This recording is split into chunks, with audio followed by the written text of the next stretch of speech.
If you've been thinking about Ozempic or already taking it, you probably already know, especially if you've watched a few of my videos, that it's incredibly effective for appetite control and weight loss. But what if I told you that some of the same effects, especially the appetite suppression and metabolic benefits, can actually be triggered naturally?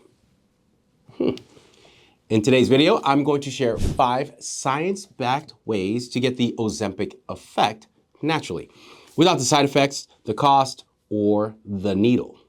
Now, to be clear, these strategies won't 100% replicate everything a GLP-1 agonist medication like Ozempic will do, but these tips can absolutely help you curb cravings, regulate blood sugar, and support long-term fat loss, especially if you're someone who's looking for a more natural approach or want to amplify your results while using medication, all with the zero unwanted side effect profile that everybody wants.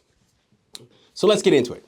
Tip number 1, eat more protein, especially early in the day.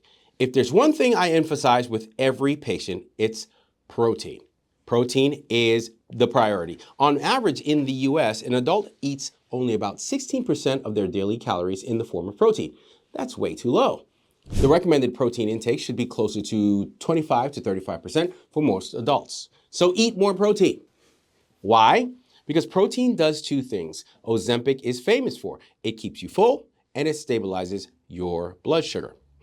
Studies show that high protein meals trigger the release of satiety hormones like GLP-1 and PYY. These are the same hormones that Ozempic is designed to mimic, incretins. And when you front load your day with protein, say at breakfast or lunch, you're way less likely to crash, snack, or overeat later, something that a lot of my patients like to call grazing. This is especially powerful for people who tend to get cravings in the evening. So here's a practical tip. Shoot for about 30 or 40 grams of protein in your first meal of the day. You can have Greek yogurt, you can have eggs, protein shakes, whatever works for you. You're not just feeding your muscles, you're actually calming your appetite at the hormonal level. Tip number 2, eat slowly and stop at 80% full, and this might sound too simple to matter, but it's one of the most underrated tools for natural appetite control.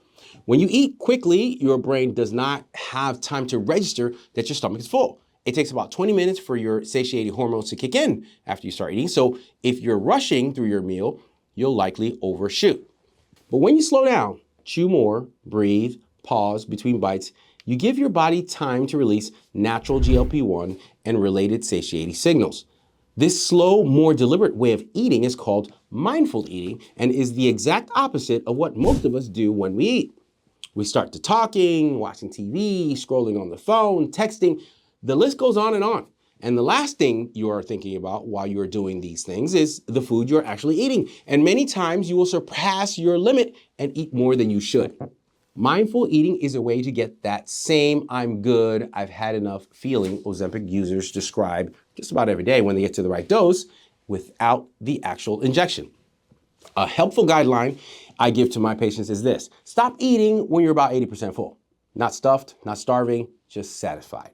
Over time, your body adjusts to this new baseline and you start to feel naturally more in control of how much you eat and when. Tip number 3, prioritize resistant starch and soluble fibers. Let's talk about one of the most GLP-1 friendly things you can put on your plate: fiber, especially soluble fiber and resistant starch, because these feed your gut bacteria and help your body regulate blood sugar and hunger, meaning fiber is actually called a prebiotic. Foods high in soluble fiber like chia seeds and oats, beans and avocado slow gastric emptying. That means your food stays in your stomach a little bit longer, keeping you fuller longer.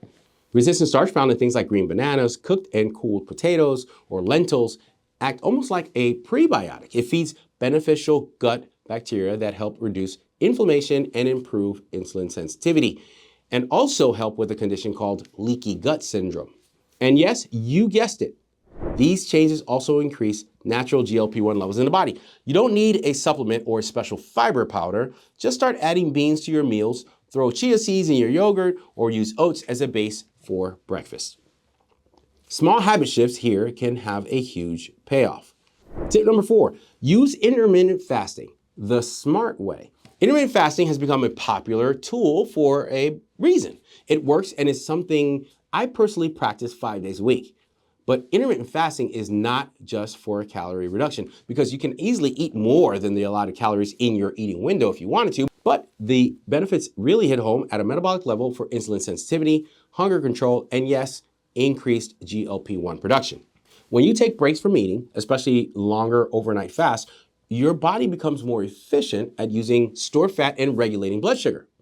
That fasted state is where a lot of metabolic magic happens, but you don't need to jump into 18 or 20 hours from the start.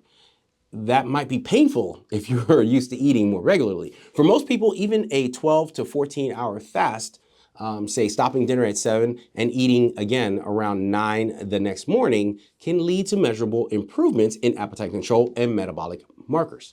Here's what I tell my patients. If you're doing intermittent fasting and still binging at night or starving by noon, something's off. Adjust your meal quality, not just your meal timing. Fasting should make your life simpler, not harder. If you want more on intermittent fasting and GLP-1s, check out this video right here. Tip number 5, strength training, 2 to 4 times per week. We've talked about food, but what you do in the gym or during your workouts matters just as much. Building muscle is one of the most powerful ways to mimic the long-term benefits of Ozempic without the injection.